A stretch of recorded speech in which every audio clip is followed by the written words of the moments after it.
back to Bibliophile Reads. I'm Courtney, and today you're joining me for a Kindle video. I love doing these videos. I love tech. If you're new to my channel, welcome.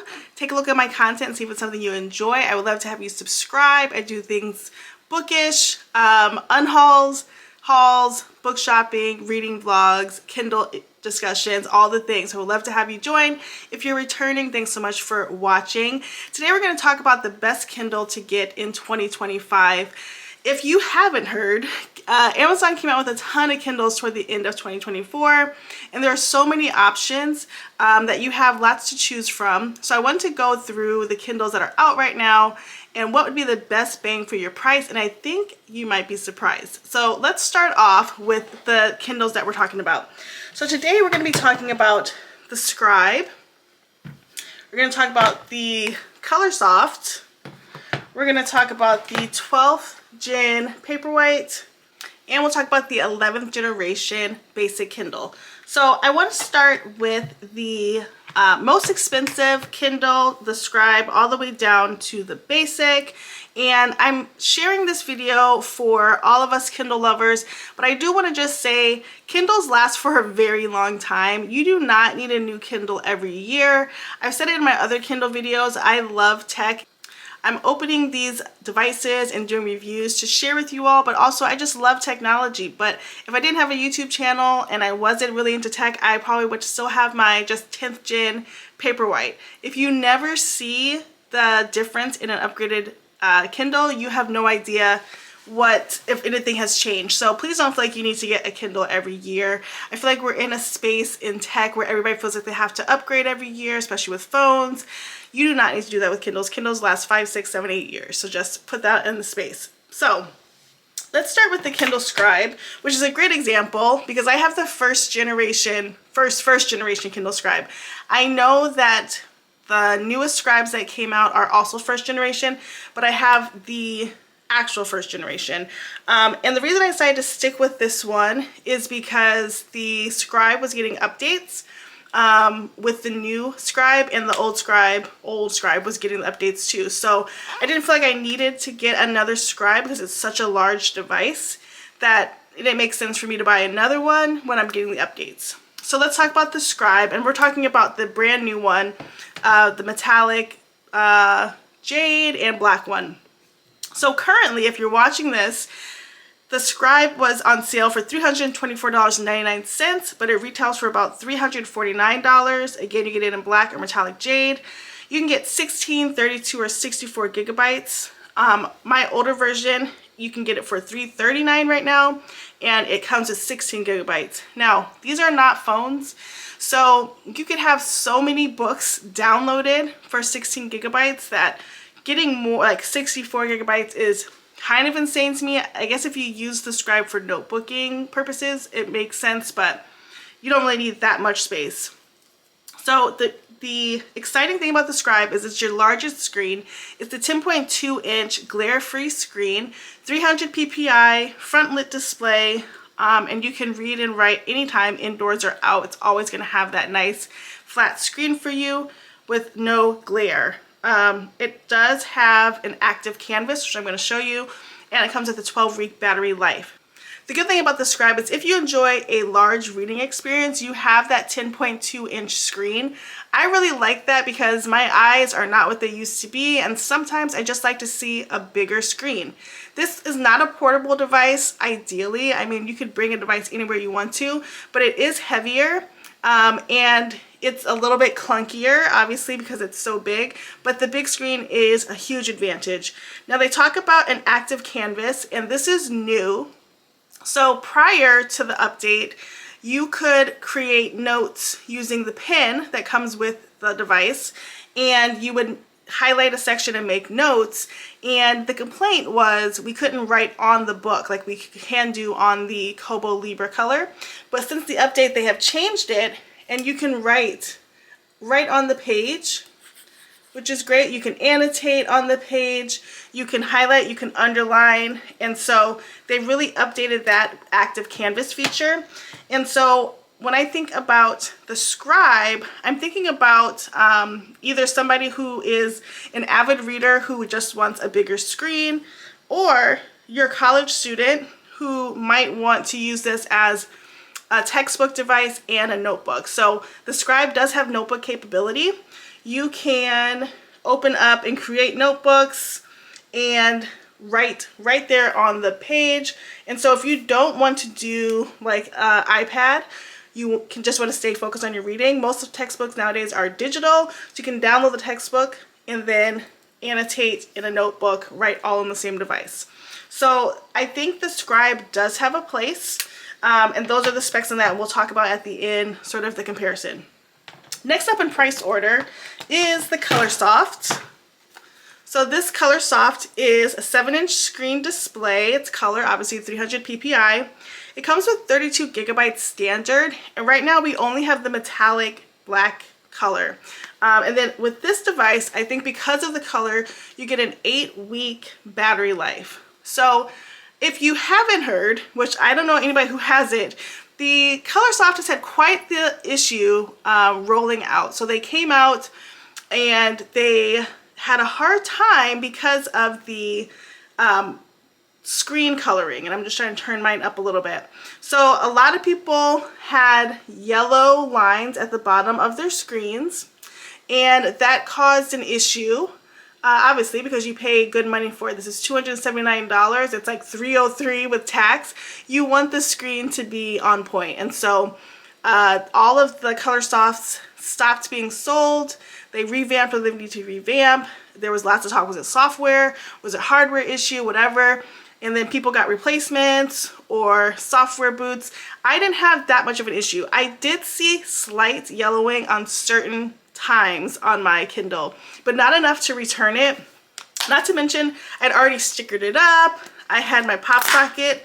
Woo! I had my pop socket with the MagSafe ring on it, and so I wasn't sending it back. But I know a lot of people did because it's worth a lot of money. Now, this is the same size as your Paperwhite, and it pretty much has the same functionality, which we'll talk about in just a second. The only difference is that you are getting a color experience. So when you look to your library or you look at the store, all of your covers are in color. Previously, you could only get something like this on your Kindle Fire, and a lot of people were drawn to the Kindle Fire because of that color screen. I also have Kindle Fires, and what I liked about it was that when I was tired of seeing black and white, I could pop on the Kindle Fire and look at covers, excuse me, of different books that I liked, because sometimes you just need to see a color screen, and that is totally okay. So when we think about what comes next on the line, you have the Paperwhite. And the Paperwhite comes in a regular and signature. The regular is $159. The signature is $179. And one of the big differences with the signature and the regular is the way you can charge it. The signature allows you to charge through Wi-Fi charging. Or is it Wi-Fi charging? It is wireless charging. It charges through wireless charging. So the Paperwhite specs are the same as the ColorSoft. Literally, you have your 7-inch screen, 300 ppi. You get 16 gigabytes instead of 32.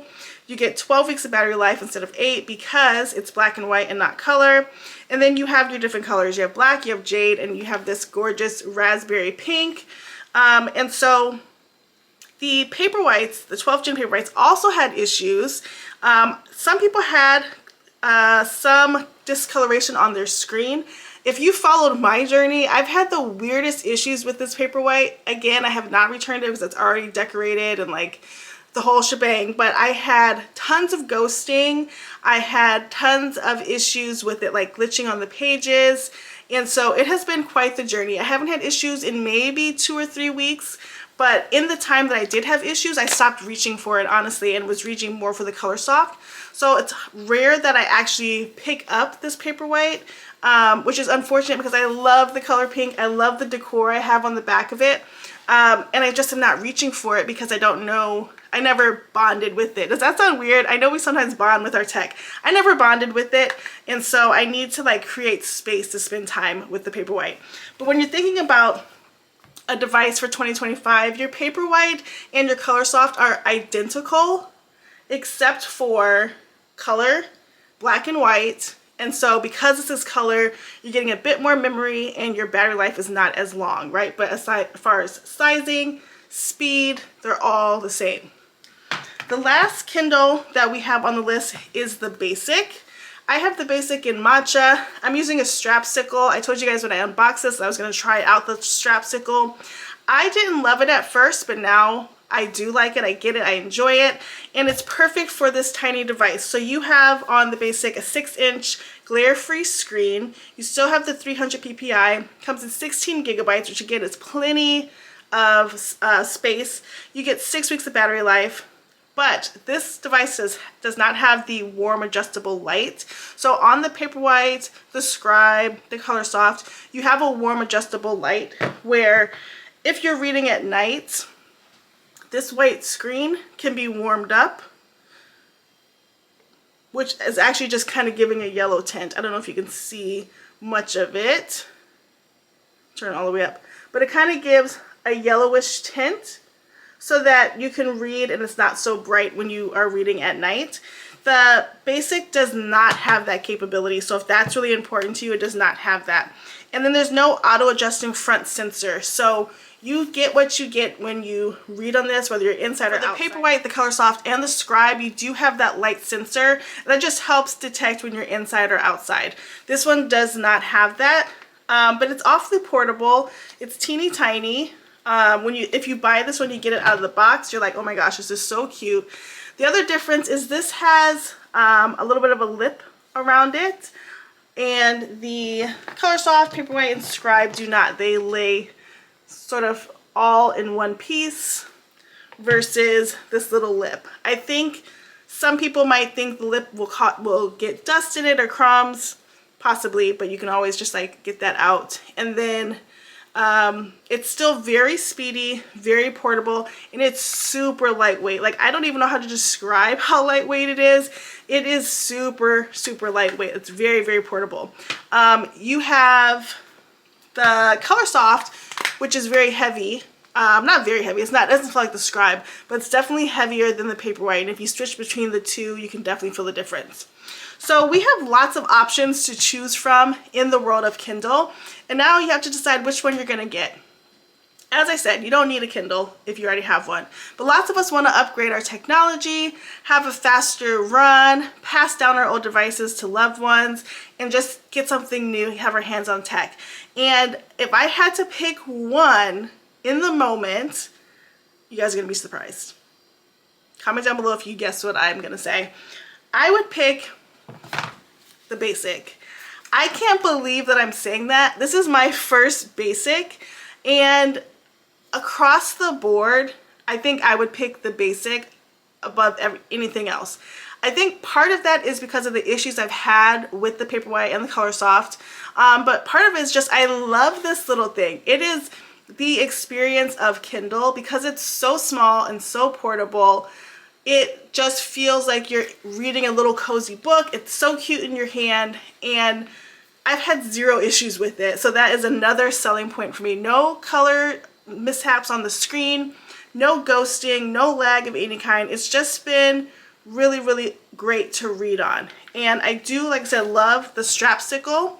You can also do a pop socket. I have a clear case with the whole pop socket shebang bang. But it is so nice in the hand. You don't even really need anything to hold it. So this is the least expensive, coming in at $109. And if you really want a device that is going to be great and long-standing, this is literally the one that I would pick. It is so good and just the perfect device. Colorsoft, Paperwhite, Scribe, all good. They all serve their purpose. But if I had to pick one for 2025, go with the Basic. You rest assured not to have any issues with the screen. You're going to save yourself some money, and you're going to have an experience that is fun and easy to enjoy.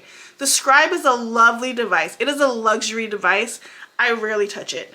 Now that it's updated, I might touch it more, especially for like NetGalley books to write notes and just like be ready to review them. But on a whole, I don't use it that much because it's not portable. It's not at my fingertips. The Colorsoft, beautiful screen. I love it. I'm scared to travel with it sometimes. I don't want to mess up the screen. And it's a little bit heavy. And then, as I said, with the Paperwhite, so cute. I really love it. But I haven't bonded with it because there were so many screen issues, which should not happen. We're not in our first iteration of Kindles, guys. It shouldn't happen. So that is my advice for you. I hope you were able to take a look at the Kindles today, listen to their specs, and decide which Kindle works best for you. Comment down below which Kindles you have, and do you agree that the Basic is the best one out right now? As always, thank you so much for watching. Please like, comment, and subscribe, and we'll see you in the next one. Bye, guys.